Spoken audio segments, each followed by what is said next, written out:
You're listening to the After the Show movie podcast brought to you by ascully.com. And here are your hosts, A Scully and Sid Talk.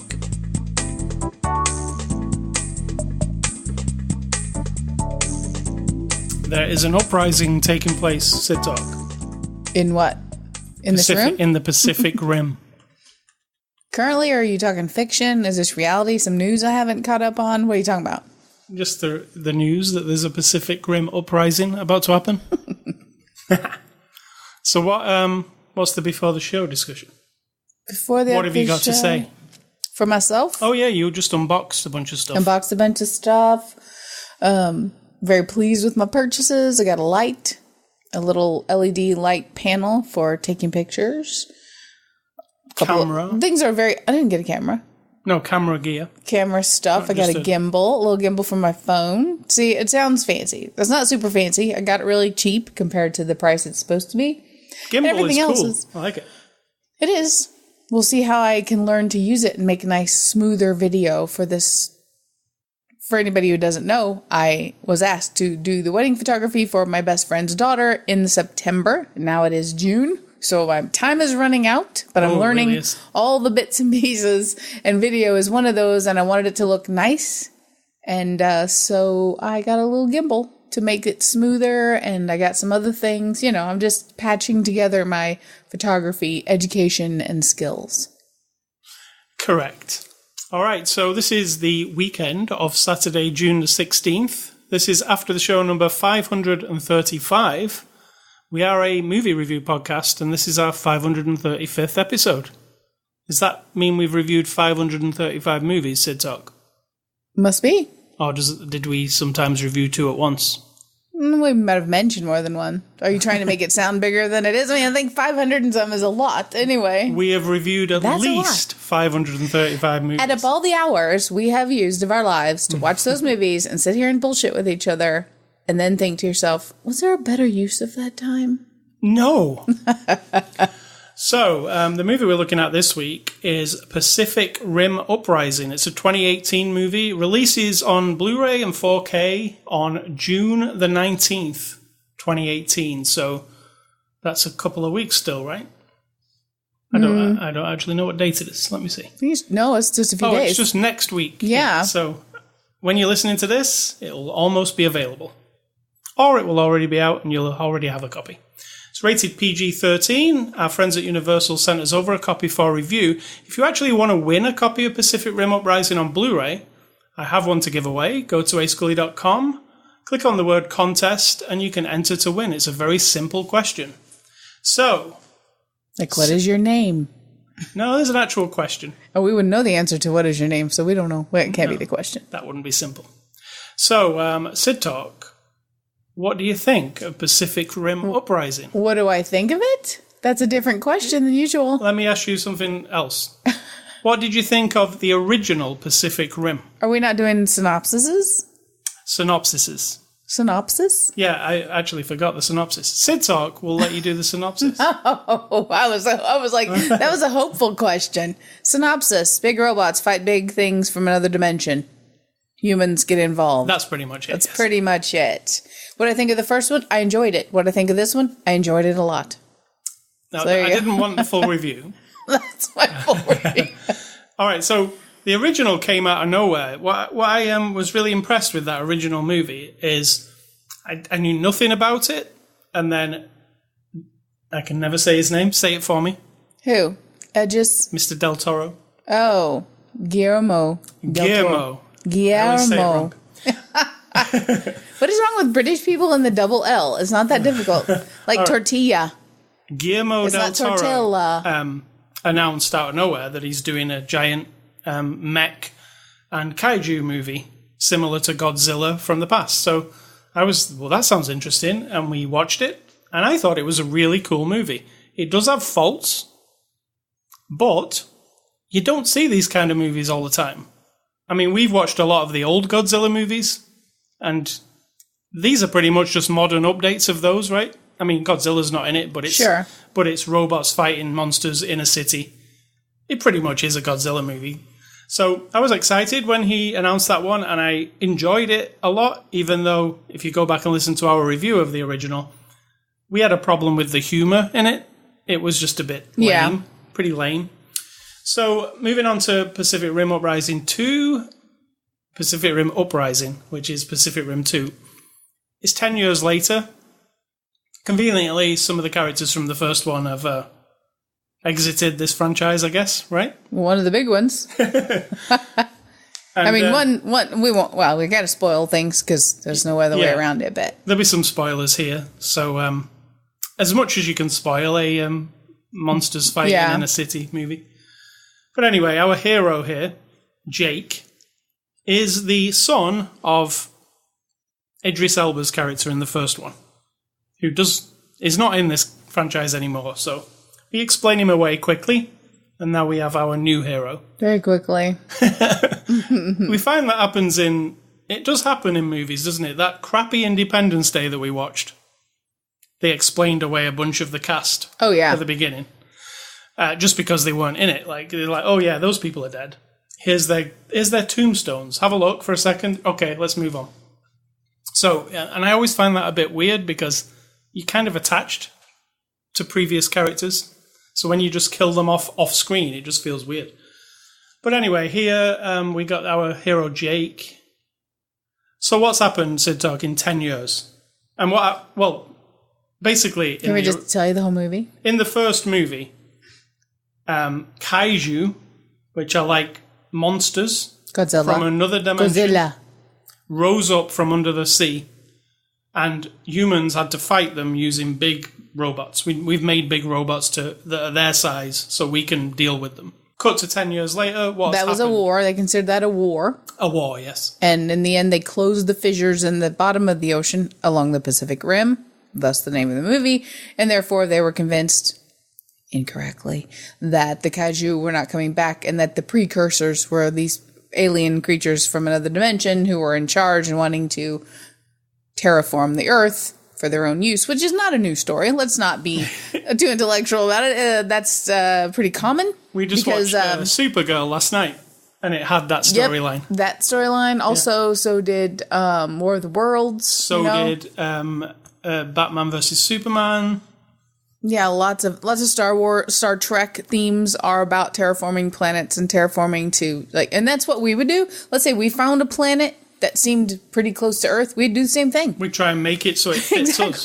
We would inject our little oxygen and the balance of things we need. So every enemy who wants to do that would get all pissed off, rightfully so. But that's what these people want to do, whatever they are. And now 10 years. It's been 10 years, and there's sort of the rebuilding on Earth, and people are. I mean, it was a very brief reminder. And that some cities are still in disarray and that there's some lawlessness around the cities that were destroyed.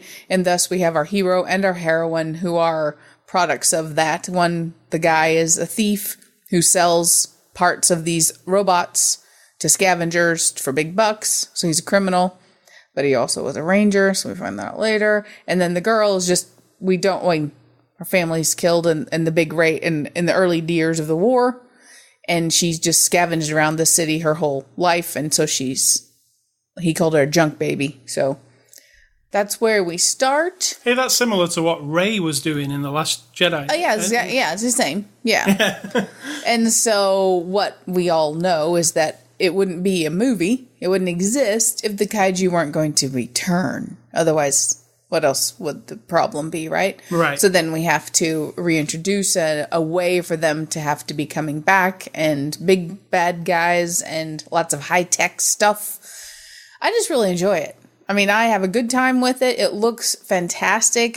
It's one of those movies that I understand the story is not going to bowl me over, so I don't get too wrapped up in that. I don't find flaws in the dialogue or anything because I'm in it for the superficial.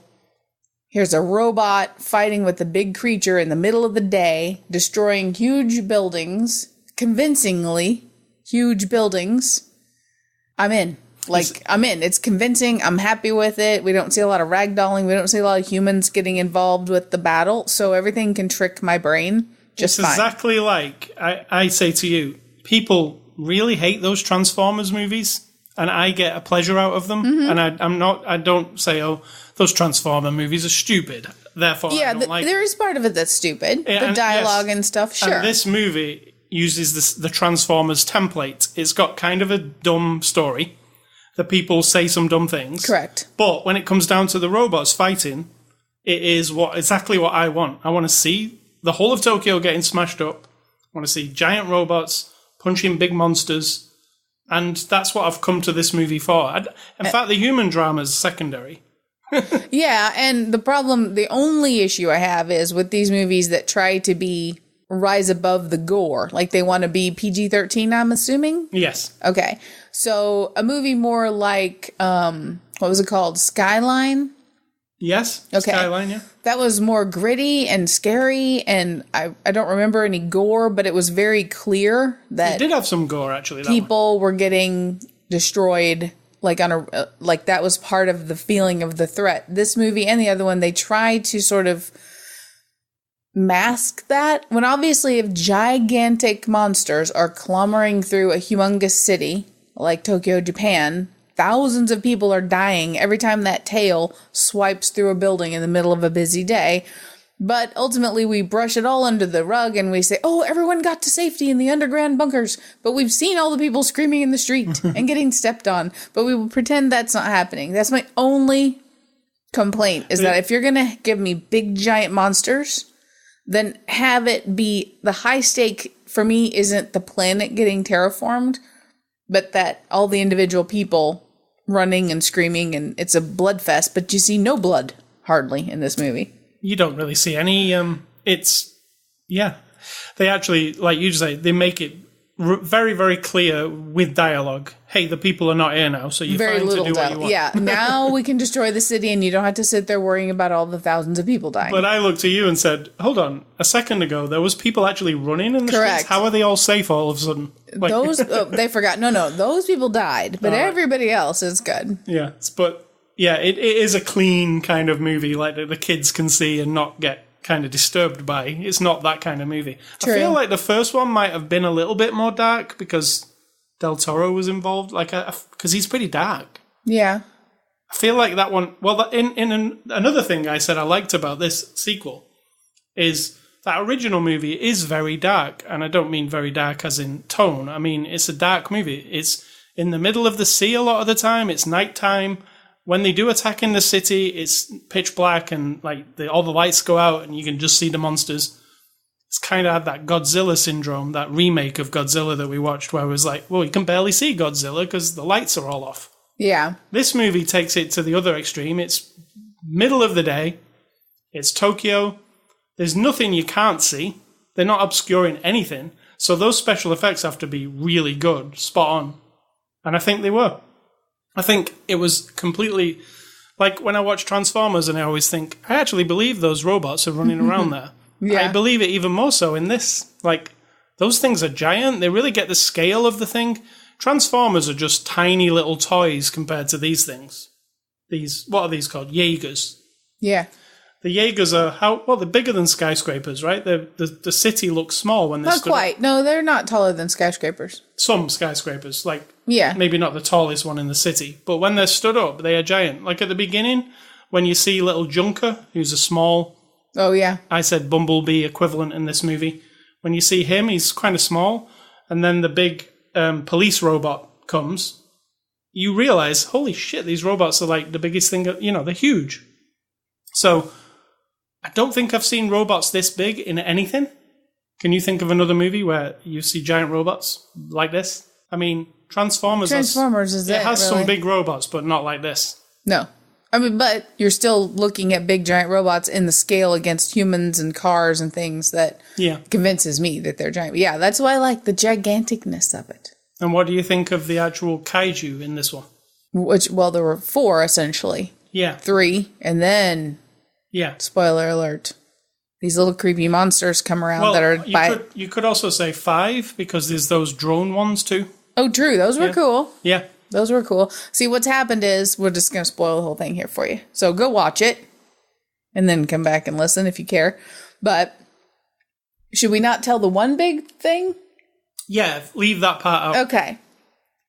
Well, somebody has figured out a way to use the kaiju blood as power and as part of a new plan to build like a Jaeger army. And that then goes very wrong. And the army starts to turn into kaiju, but they're like a robot kaiju. So those are pretty cool. Yeah, Jaeger/kaiju. Correct. Yeah. Correct. Robot kaiju, I like to call them. So yeah, I actually thought when those were introduced, that was actually the pro-antagonist of this movie. I thought, oh, it's going to be this big army of these. Yeah, that was the trick. But they're knocked on the head fairly quickly. So there's a fight in Tokyo it comprises like the last third of the film. It's actually quite long. And I thought, well, this can't go on for long because how expensive must this be, CGI budget? Yeah. But it actually does fill the whole of the third of the movie. And then they fight in actual kaiju. More impressive than the ones in the first movie. And those were pretty impressive. But again, in the style of Transformers, there are kaiju here that can team up and become a big kaiju, right?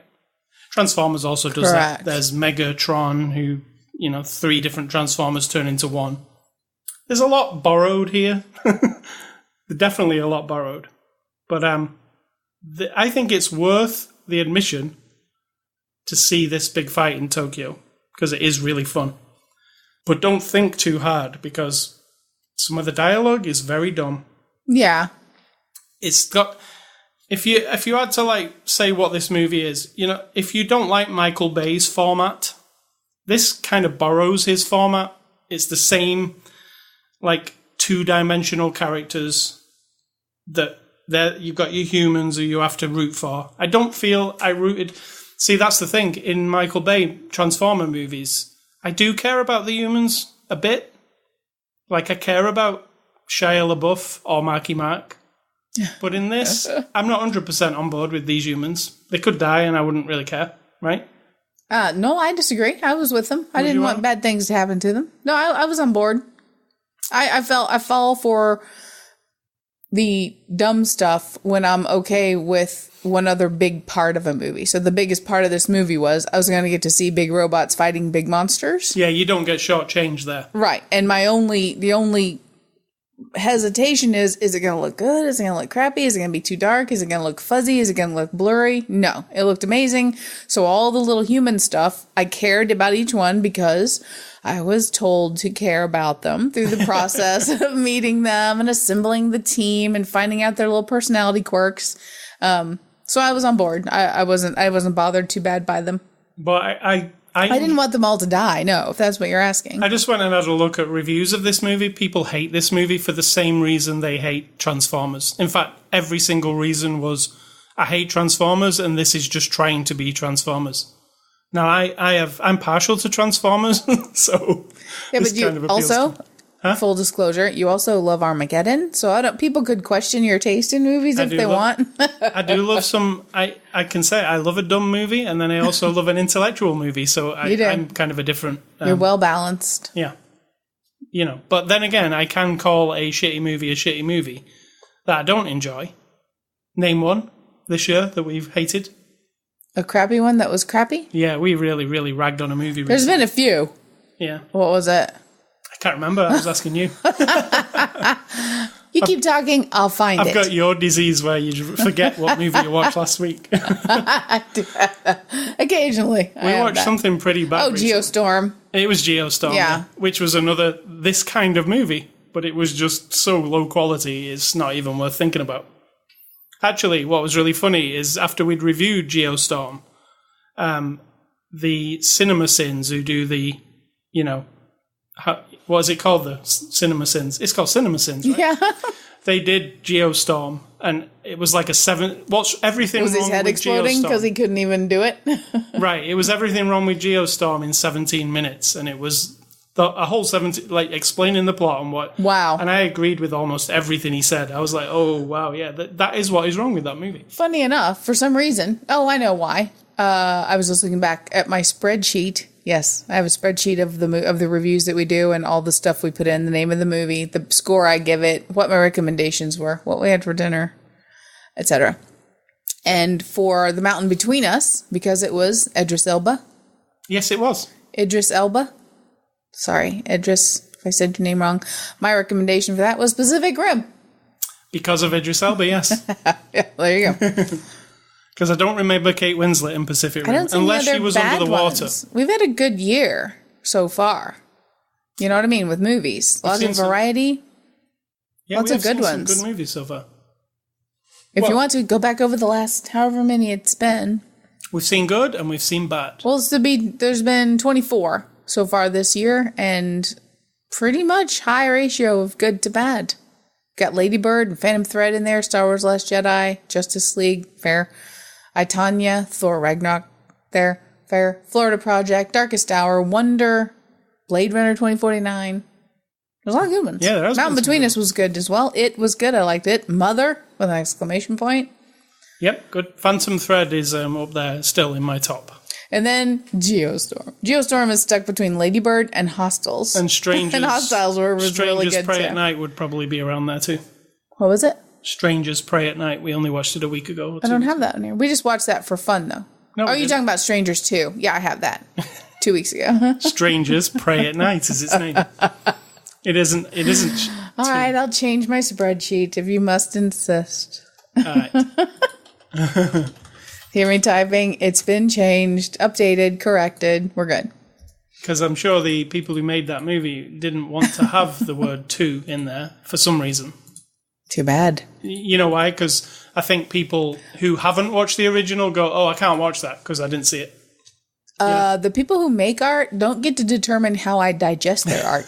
So screw that. I feel like that's a marketing thing, though. They go, do you remember that film from 10 years ago, Strangers? Yeah, well, no. Did many people see that? If we call this one Strangers 2, people will be like, what's that first one? Well, they call it Strangers Pray at Night. Yeah, that's what I mean. It feels standalone, doesn't it? I'm not buying it. All right, so Pacific Rim, back onto Pacific Rim Uprising. We're going with the cast here. John Boyega plays Jake Pentecost. John Boyega, you will know him as Finn from Star Wars. How do you feel as him as a leading man? Because that's what he is. I like him. However, as I mentioned before the after the show discussion, at one point he had basically no British accent, and then all of a sudden he had his normal, because he's British, kind of normal British accent, and then it would go away and then it would come back. That irritates me. But I like. At least in Star Wars, he doesn't attempt an American accent. He just stays the same. But it's not fully British, right? No, in it's Star pretty Wars? British in Star Wars. Is it? Yeah, he's just a London boy, so it's just London, like generic London. I thought he was kind of trying to, tap it down. But in this one, there was a distinct, like in the beginning, I'm like, I know that voice because it was a voiceover. Yeah. And then they show him, and I'm like, I think I know who that is. But that sounds really weird. You know what I thought? When the voiceover came on, oh, they've got Idris Elba doing the voice here. No. No. But no. So I enjoy him. I don't know. I really love him in Star Wars. I think he fits that part. I don't think he fit this part 100%. There's something about it. Like at the beginning, they were trying to make him as like this kind of criminal, smooth guy, yeah. Well, I said he's the Han Solo, yeah. And then that all went out the window at some point, and he wasn't that anymore. So I was like, oh. Well, we had to get him back to his roots. Yeah. Which was being like a ranger. But he changed pretty quick. Surprisingly, he's able to pilot a thingy. Jaeger. So Scott Eastwood plays Nate Lambert. What do you think of Scott? He's fine. I mean, they give him a lot of crappy dialogue for him because it's just this constant in the beginning push to be like the dickhead who is mad at Boyega because Boyega abandoned the ship a long time ago to go be a criminal, and there's this like that was a bit annoying. The usual, yeah. But then it sort of lightened up, and I would like to see him in just a straight up, just him, What we've seen him in is Fast and the Furious. Yeah. And this. Yeah, so I want to see him in something that I feel like he's got it. I just want to see him do something without all the attitude. Just like really get into a person, like a character that's, I don't know. And holy crap, does he look like his father? And people are like, who's his father? Mr. Clint Eastwood is his father. If you look at like Clint Eastwood in movies of the 70s and look at Scott, holy shit, does he look like him? But I would just encourage you to separate that because he's not him. No, he's not him, but he's, it's... Because it's the same story as the movie. Because Boyega, his father, was the guy who saved everybody. And so the expectations are that he's going to be like his father. And he says it like 3 times, I am not my father. Yeah, he does say that. It's a very interesting little tidbit. But he does not say, go on, son, make my day, that thing. No. I hope not. No. That's so, obnoxious. Kaylee Spaney plays Amara Namani. And I kept saying to you, and I don't know who this girl is, never seen her before, but I kept saying to you, I think this is a child actor. I think this is an adult. Well, they never said how old she is. Yeah, but they made her seem young in the movie. But think about it. In the movie, in her flashback, she's about 9 or 10 years old. And now we're 10 years later. So you would have to assume she's about 18. But they play it down so that she looks a bit younger. Yeah. She's a 20-year-old in real life, a pop musician. I'm not going to say star because I'd not heard of her. So what do you think of her? She was good. I mean, she was encouraged to have that sort of like kid grown up amongst the rubble attitude, which we've all seen, we've all experienced. But I think she held her own against, some people who everybody else knows. It's a big story. It's a lot of special effects around you. And I think she plowed right through it really well. Got Charlie Day as Dr. Newton Geezer. Again. Annoying. Charlie Day was the most annoying thing of the first movie. He kind of almost turned me off it. Until the robots started fighting each other again. Yeah, no kidding. And in this movie, I don't think he was as irritating. But let me just preface that by him and the other guy from Torchwood. I don't know his name and I didn't write him down. But you know what I'm saying. Mm-hmm. When them two appear in this movie and the dialogue is really dumb all of a sudden, like worse than it had been. I was like, oh my God, they're going to ruin it now, right? But it wasn't that bad. They didn't dwell on them a lot, Yeah. But the guy from Torchwood with the walking stick and this really overboard attitude, it's weird. Like it is. It was just it's too like much. a cartoon character. Yeah, they're both like cartoon characters. But there again, Charlie Day was nowhere near as annoying, and I actually liked what they did with him. It made sense for his character. Do you get what I'm saying? I don't want to spoil it. Yeah. Well, you've already spoiled it, but yeah. No, I didn't spoil it. You did spoil it. By just saying that's enough. Not really. Yeah, it is actually. People are intelligent. There's a lot that goes on in this movie. Yeah. But he's nowhere near as annoying. In the first one, it is bad. He's just like... Yeah, and the fact that he's supposed to be this like genius scientist dude in the first one. And you're just like... This guy's an idiot. Like, what is this? He's not eccentric. He's just annoying. So, yeah, there's that guy. Those two are probably the worst part of this movie. They need to eject them, too, for the next one. And Tian Jing, I put as Luen Shou. She's the lady who I believe was in Westworld the other day. Yes, she was. Yeah. She's a very famous Japanese actress. I really like her. And she's excellent in this, too. I don't want to ruin anything. I like her. Yeah, directed by Stephen S. DeKnight. Stephen S. DeKnight actually directed Netflix Daredevil. He did quite a few of the episodes of that. And he also did Smallville, which is the Superman story on, what was that, on CW, probably, back in the day. So you can see where he comes from. He's a superhero guy. But I think he did a good job here. Yeah. Even though this movie is, I would say 80% special effects. I say 95. I mean, seriously. Yeah, it's green screen. Green screen with not a ton of actors, really. I mean, but, I think he did a good job directing this. I think the action scenes are really well choreographed. They're not confusing. It's not like, I don't know what's what. I don't know what's hitting what. It looks clear. Yeah. Some of these things can get confusing, like when Transformers are fighting sometimes, but I think this looked really good. It was clear. It was, I know he's not responsible for the special effects, but he did storyboard it all out originally. So, I think it was a pretty good job. Extras on this Blu-ray, there are a bunch. There's deleted scenes with commentary by this director. There's a bunch of featurettes. And the featurettes just cover, like these normally do on these Blu-rays, it covers each thing. Casting, special effects, what the story is, the characters. What did you think of the extras?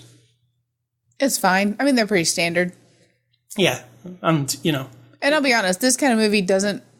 I don't feel a requirement. Yeah, I don't feel the need for any... unless, Del Toro wants to talk about the origin of the whole story and how he came up with it, but you can probably find that somewhere. And so, yeah. Del Toro was, executive producer on this movie. He did not direct it, but, yeah, he's still in charge of this franchise because it's his, the thing he made up. So, thank you to Universal. And if you want to win a copy of Pacific Rim Uprising, go to ascully.com, click on the word contest. Next week's, do we recommend this? We didn't say. I recommend it because it's fun. Get them both, watch them, have a good time. If you need something intellectual, follow it up with a bit of something, more heady. And if you didn't see the original, it's a perfect time to watch them both. Definitely. So next week's Blu-ray review is Tomb Raider. We're going to be watching the new Tomb Raider. So being a video game fan, Tomb Raider is exciting to me. So movie recommendations. I am going with a movie that we watched just last year, a monster movie called Kong Skull Island, which I really, really enjoyed. I thought it was a really awesome giant Kong movie, the biggest Kong I've ever seen, and it was fun. And another one, this movie reminded me a lot of the movie Starship Troopers, with the camaraderie between the different pilots.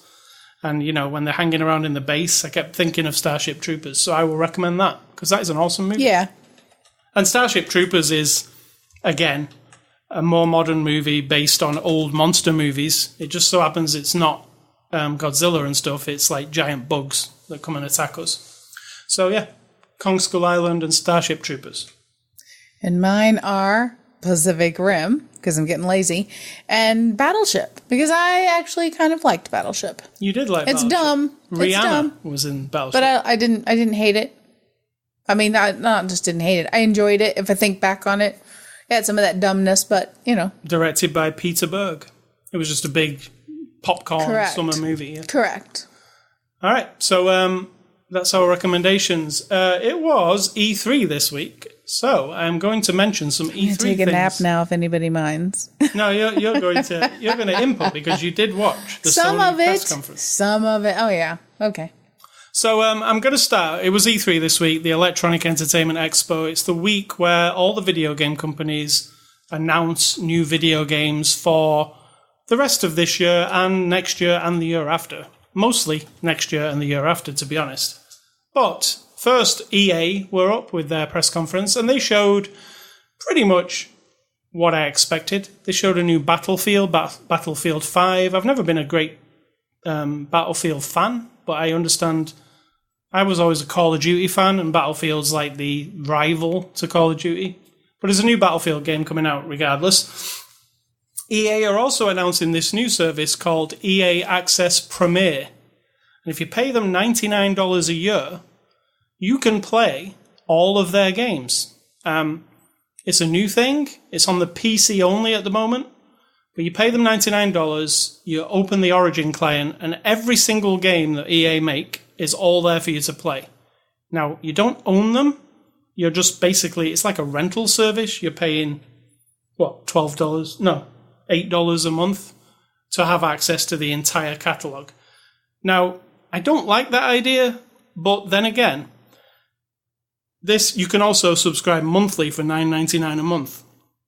And this subscription actually includes all brand new games. So if a brand new EA game comes out, like The Sims 5 sits up tomorrow. Hey. I'm not saying it is, but let's say it does. Oh, you just got my hopes up. Yeah. It is on this service immediately. So the brand new games are on this service. You don't have to wait. They're immediately on the service. In fact, you can play them 3 weeks earlier than anybody else. So if you're like a Battlefield fan and you get this subscription, you can play it 3 weeks before other people, and you get to play it as much as you want, so long as you're subscribed. I actually like the idea of that because if you buy like maybe 2 EA games a year, that costs you $120. For the $99 a year, you get to play all of EA games plus the new ones that sound like a salesman. Yeah, well, I'm not a salesman, and I'm usually against this subscription thing.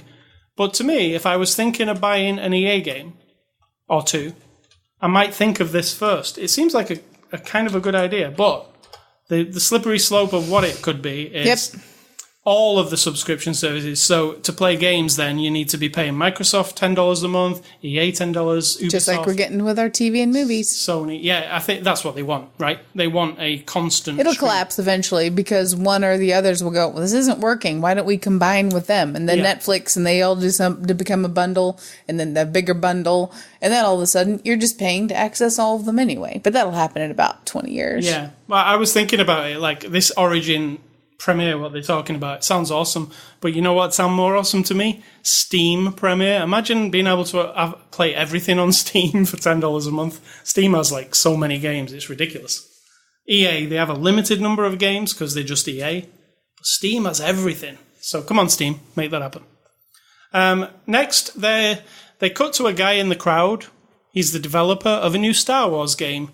And they said, yeah, there's a new Star Wars game coming out. 2019, we're calling it Jedi Fallen Order. It's a single-player game. It takes place between Episode 3 and Episode 4, and you are a Jedi being hunted. And I thought, yes, that sounds awesome. Let's see the trailer. And they said, no, we've got nothing to say, and we've got nothing to show. We just want to say that that's happening in 2019. So, Star Wars fans, there is a new game coming. Then they announced a game called Unravel 2. If you've ever played the game Unravel on EA, you play a ball of yarn called Yarny, and you can actually play it now, the Unravel, and it's like a puzzle game involving yarn, and it's kind of cool and really charming to look at. Almost looks like Little Big Planet if you've ever seen that game. Well, they announced Unravel 2, which is co-op. There's 2 balls of yarn, and you both play, and you solve the puzzles together. And then at the end after showing you the trailer, they said, yeah, this is available now. And it came out that minute, so you can actually play that one now. And then they showed another game called Sea of Solitude, which looks like it's an indie game. EA are getting behind these indie games. And this one's like you're on the sea, you're in a little boat. It's kind of an interesting art style. I couldn't really tell what it was exactly, but the art style looked cool. And then finally, EA showed Anthem, which is their big, coming out in February next year, shooter. They're trying to it's BioWare, who made Mass Effect, but it's kind of a Destiny-style game, online, doing quests with your friends. You're in big battle suits, kind of like this movie we just reviewed. And it's coming out in February. BioWare makes some very, very good games, so I've got high hopes for that. That's called Anthem. Then Microsoft did their press conference. They led with Halo Infinite. They showed a trailer. It looked like Halo. They said it's going to be an open-world Halo. They didn't announce a date, and they showed a trailer, which didn't really give anything away. Then they showed Fallout 76, which is Bethesda's new game from the creators of Skyrim and the other Fallout games. This one's caused a bit of controversy over the last few days because Fallout's primarily a single-player game, and this one is clearly a online multiplayer game, and all the people who are fans of it are like, we don't want an online multiplayer game, we just want to play single-player Fallout. So they've been giving the developers crap. I say, if you don't want it, don't buy it. Buy the next one they make. That's going to apply. Every rule can apply to a lot of things. Yeah. If you don't like it, don't watch it. If you don't want to listen to it, don't listen to that music. If you don't want to play that game, don't play that game. It's very simple. Don't be in the opinion of, they're betraying us. We're the fans. No, they're trying something different. They're not going out of the way to betray you. Yeah. Don't take it personally. They just want to make something different, and that's what they make it. The next game that was announced, which I'm really excited about, is called Captain Spirit. And what that is there's a game called Life is Strange, and also a prequel to Life is Strange called Before the Storm. Both cool games. I've played them both. Well, this Life is Strange 2 is going to be coming next year. They've made a bridge between Life is Strange 1 and Life is Strange 2, and it's called Captain Spirit, and it introduces you to some of the characters from Life is Strange 2. And the best part about it is it comes out in 2 weeks, the 26th, and it's free for everybody. It's a 3-hour game, like the others were, their episodes. They're similar to Telltale games, but I couldn't believe they'd given it away for free. That's crazy. So Captain Spirit is out on the 26th, Steam, PS4 and Xbox, and it's free. I love free. Then they announced Metro Exodus, which is a first-person shooter set in Russia. It's the next in the Metro series, and it looks extremely violent and some crazy mutated monsters. It's like after Chernobyl. It's like an alternate world where mutated monsters and people happen after Chernobyl, and then you're in this horrible world that's very difficult to survive in. Right. And then my favorite game of MS's Microsoft's presser was Forza Horizon 4. Now, I love racing games, and Forza is one of my favorites, alongside Gran Turismo. But Forza Horizon 4, they've been talking about it for months, but they kept this a complete secret. So it's an open world racing game, comes out every year. The last one was set in Australia, comes out every 2 years. This one is set in the UK. Now, the rumours were it was going to be this Japanese, it was going to be in Japan. But when they showed it was in the UK, and what they've added to it, which is really cool, is seasons. And the seasons change every week. So it's an online game. So 1 week it's winter, and then it changes season the next week. So it all looks completely different, because the game's going to look different from winter to fall. That comes out in October. And that's my favourite game of the whole Microsoft conference. Then they showed you Just Cause 4, which is another Just Cause game. Looks very similar to Just Cause 3, in my opinion, but I did like that game. Then they showed Gears of War 5. That is not coming at any time soon, even though they showed a bit of gameplay in a trailer. I think it's fall next year. People love Gears of War, so that's cool. They showed Dying Light 2, which is a zombie game, parkour zombie game, which looks interesting. The original was the same kind of thing, but this one, the graphics are real stepped up. And finally, they showed Kingdom Hearts 3, which is a big deal for Microsoft because Kingdom Hearts is primarily a Sony thing, and it has always been only on the PlayStation, but now it's actually on the Xbox as well. Kingdom Hearts 3 looks really cool. It showed you Pirates of the Caribbean is in it, and Frozen is in it, and what else did you see? Anything else? Oh, loads. All kinds of stuff. All kinds of Disney stuff. No Star Wars. No Star Wars, but fair. I have a big feeling that Star Wars is in that game. And no Marvel. No, I feel like they'll slowly, up to the release date, show you different things. But yeah, I hope Star Wars and Marvel are in there. Because you know what? In Kingdom Hearts 2, they had a Tron world, which was my ultimate thing. I was like, whoa. So, you never know. Then Sony came up, and Sid Talk actually watched Sony's conference. Did? You watched Sony's conference last year too. They actually put on a good conference, but the beginning of Sony's conference, what happened? They did a thing where they showed you, they put everybody in a tent, and then they showed a clip from The Last of Us 2, or whatever it's going to be called. And then what you noticed is that in the game, it's one of those revival tents. It's like a religious thing, primarily Southern America, where they build a big tent and they go and have like a religious revival, which is like, yelling and screaming and healing and stuff in the aisles, and you're outside in a tent. And that was the idea of this. And you're in the exact same kind of setting, which for the people in the tent, maybe that was interesting. That was really kind of a non-starter. And then they had to move everybody from the tent to somewhere else. So we had this really awkward, long, like over half an hour of these dudes just sitting at a table talking. And that's like, I'm thinking, I said, this is what you've been watching all day, is literally all these other websites sitting at their desks talking about shit. It didn't work for me. It didn't, but then once they did move everybody, the conference got really good, I thought. Yeah. Apart from the man with the flute that kind of went on a little bit too long. Yeah. It sounded cool, but it did went along. So they were just trying something different, which I admire. I don't like all the same. And you only know if it's going to work if you try it. So yeah, I don't think they'll try it again because I think it kind of backfired slightly. I think you can adjust it, though. You don't have to go from this to just your standard again. You can mix it up a bit. You know, the standard press conference that we've seen from Sony, like many years, we've seen them year after year on the big, massive stage with the huge screens. This one must have been way cheaper, I was thinking, because that big place that they normally do it in, the Hollywood Theatre or whatever it is, that must cost them a lot of money. Yeah. So what did Sony show? Yes, like Sid Talk said, they showed Last of Us Part 2. How good did that look? Last of Us Part 2. Awesome. I mean, you're a fan of Last of Us. Yep. I'm a fan of Last of Us. That just looked next level to me. I mean, I'm not like you. I'm not like, oh my God, every time something cool happens, I have to react. Oh my God, oh my God, oh my God. Yeah, but that I'm was more cool. like, you know what? Games are going to get better. It's really not a mystery. Some games still look shitty. And I'm saying shitty as compared to, and bring me back to days when you're watching and the eyes are weird and the body movements are weird.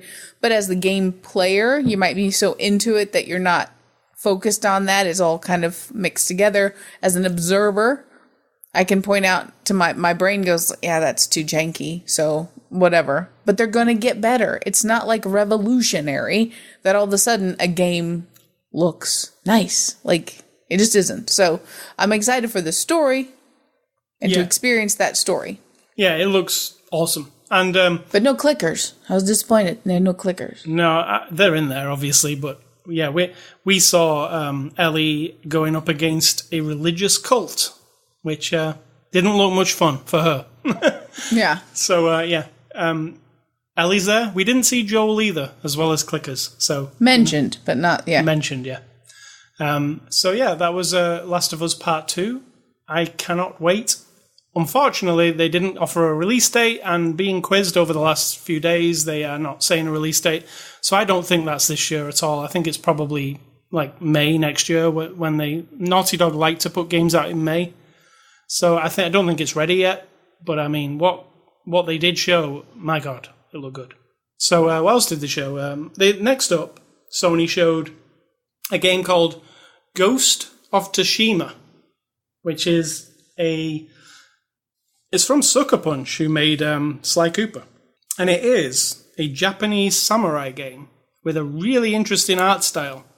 I can't even explain what that art style is. Yeah. It's like a painting almost when he's going through the fields on the horse. And it's got a very specific look to it, like an old painting or a scroll on a wall or something. But I like the look of that too. I've never heard of that game. It was like a brand new thing for me, and I was like, wow, that is cool. What else did they show? They showed Spider-Man. What did you think of Spider-Man? Boring. Did you think that was boring? I thought think that was Spider-Man's always boring. I just don't see the appeal. I don't like the jokiness. I'm not a comic book fan, and so the cheekiness and you like Marvel bringing movies. back, I do, but not like I could actually have a life without them, so I'd be fine. I don't look forward to the next one necessarily. They're fine for what they are.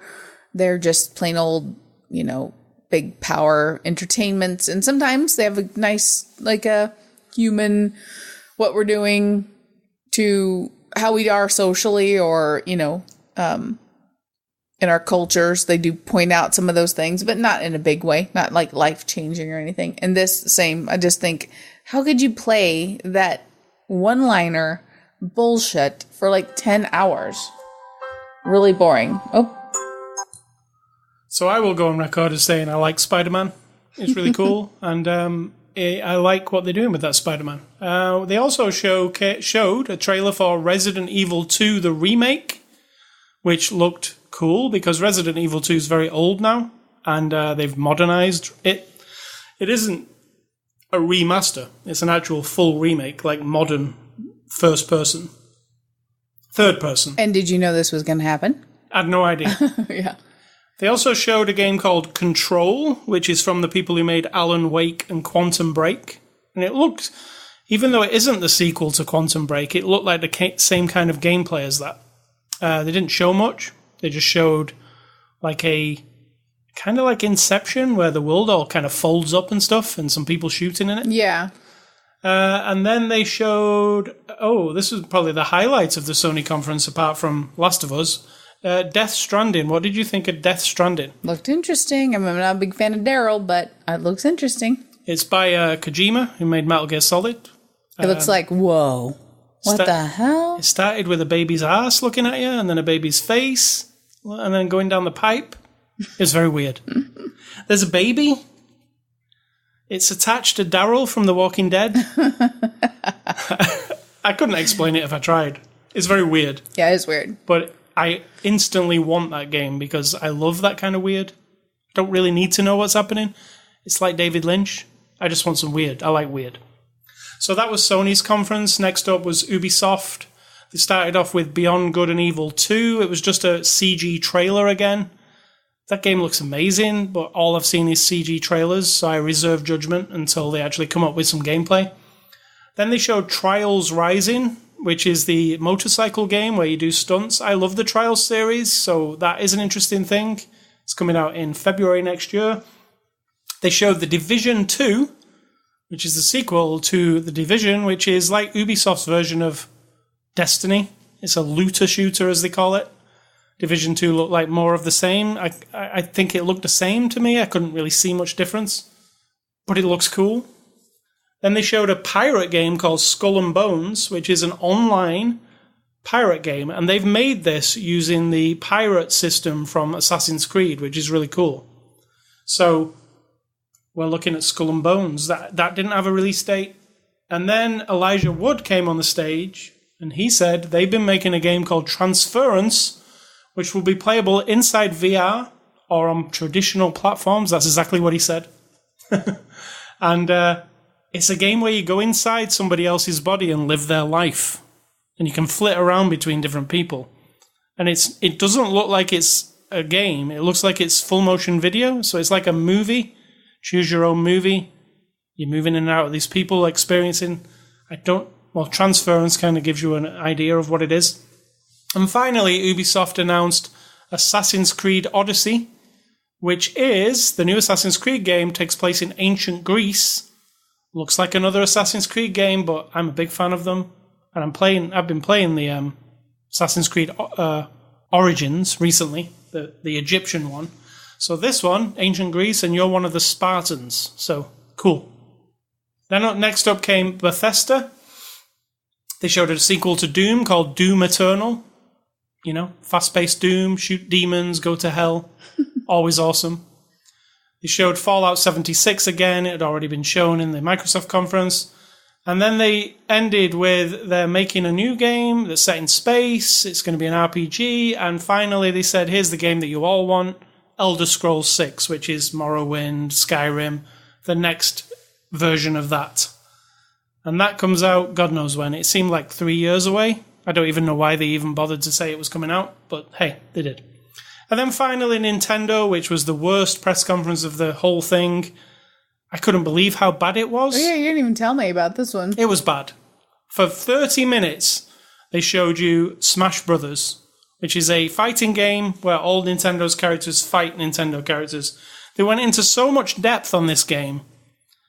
They could have just shown you 5 minutes of footage and it would have been fine, but they literally went in depth. They're like, Wii Fit Trainer is one of the characters. This was Wii Fit Trainer from the last version, and here she is in the new version. And they were stood next to each other, and I could barely see a difference. They were trying to show you the difference between the characters.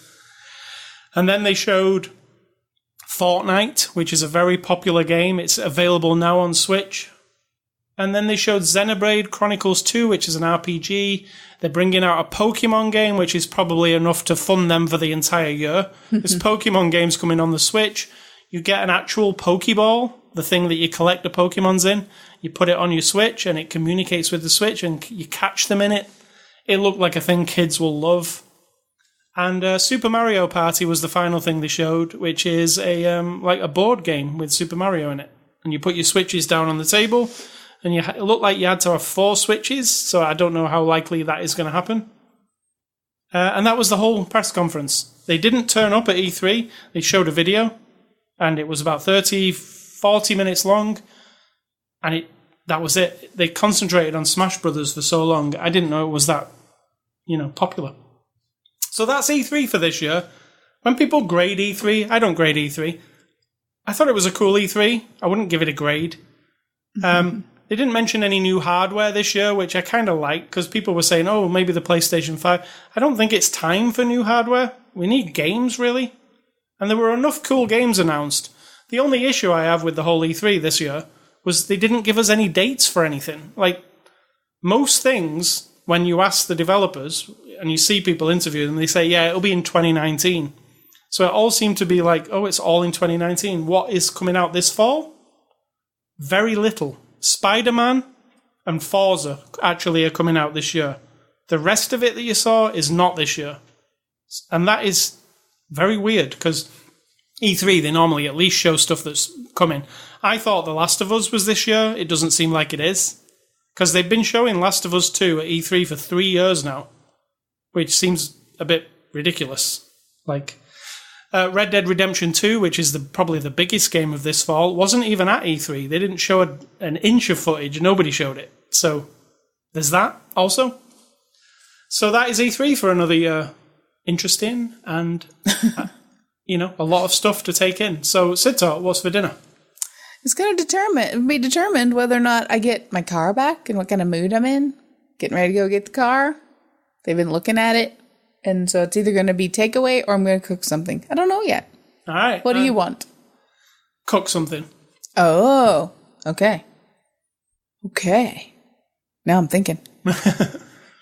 And what is your advice?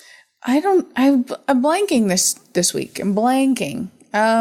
Let's go with don't get discouraged. Nice. Like, no matter what, terrible shit can happen in life, and then the next day happens. If you're not done, if you're not dead, you're going to keep going, and terrible things can happen. Just don't give up on life. All right. Thanks. That's the best I can do right now. All right, so you can check out our website, sayscully.com, sidsaw.com, catch us on Twitter and Facebook. Catch this podcast on the iTunes Music Store, the Google Play Store. You can ask your Amazon device, listen to the After the Show Movie podcast on TuneIn. They will play you the latest episode, not device. You can catch us also on YouTube. You can email me at ascully@ascully.com. Don't email SidTalk. And stay classy. Pacific Rim. We're definitely going to see another one of these. Sure. That ending pretty clearly is marking it up for another one. So, Pacific Rim. If you want to win a copy, also, ascully.com. And I'm going to say think for yourself, or someone will do it for you.